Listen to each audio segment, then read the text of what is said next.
Cell-based immunotherapy research continues to advance, and the promise continues to grow.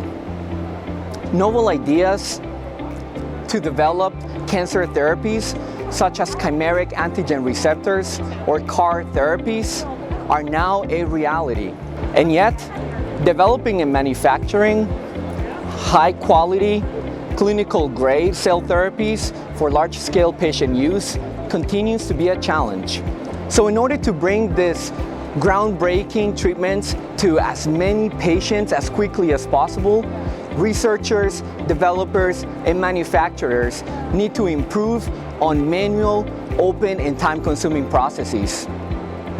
Corning wants to improve the approach to cell-based immunotherapy development with the Corning X-Series cell separation platform.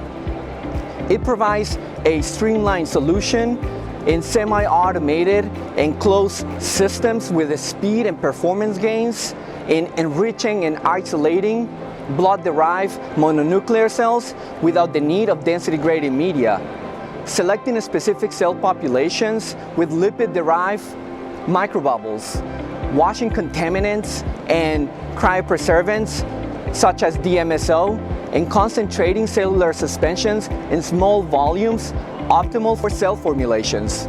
So if you want to learn more, make sure to visit corning.com/lifesciences for more information or to request a demo.